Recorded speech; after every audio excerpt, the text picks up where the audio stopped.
Well, like it or not, we will spring forward for daylight saving time and lose that hour of sleep. And this morning we invited in Associate Professor of WSU's Sleep and Performance Center, Dr. Kimberly Honn, to answer your questions. You wrote in some questions for us, so Kimberly, we're going to jump right in because we got quite a few array of questions. So the first one is, what is the best way or method to get back into a normal sleep pattern after several months of not sleeping well without the aid of medications?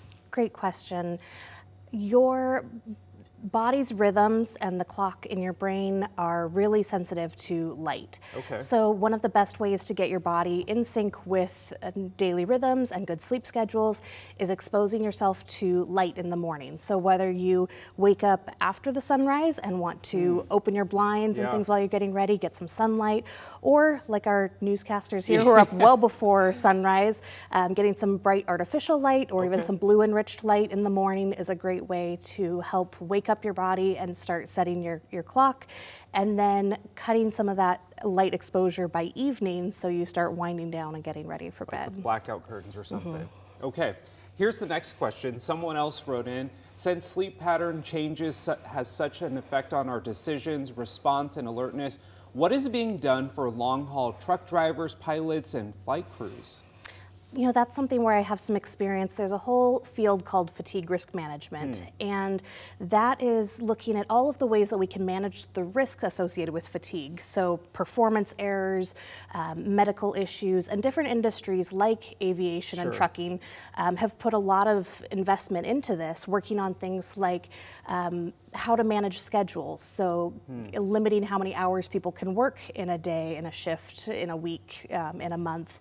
Also, different technology, things to detect driver fatigue or performance changes like lane deviation detection systems. That all falls in the category of fatigue risk management. So there's a lot of different angles that people approach this from on how to keep people safe, both as the operator of transportation, but also for the passengers and those of us on the road. Yeah, absolutely.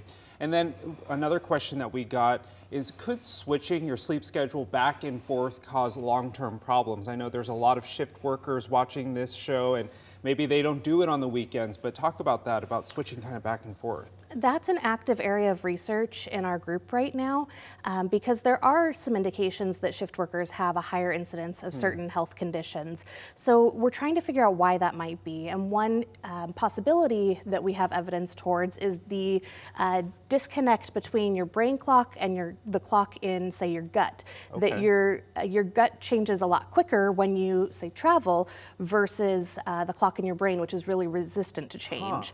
So that kind of back and forth of your rhythms can cause some internal kind of disconnect in your body and might cause some long-term health effects. Wow. How susceptible different people are to those kinds of things probably varies. And so we're looking into things like why that is and who might be more protected from those kinds of effects. It makes sense.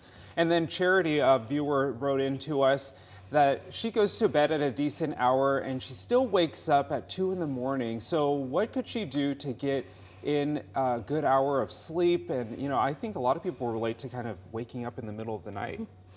You can always talk to your doctor if you're having sleep problems. You might qualify for a sleep study to see if you have any type of sleep disorder going on, but also making sure that when you do wake up, you're not grabbing your phone, turning on lights, all those kinds of things that are going to further wake up your body, but maybe getting out of bed, get a quick glass of water, or use the restroom, something, and then go back to bed and try and sleep so that you're not further worsening that problem by staying awake during the night. I know it's not easy. It's not. And trouble sleeping is no fun for anyone. No.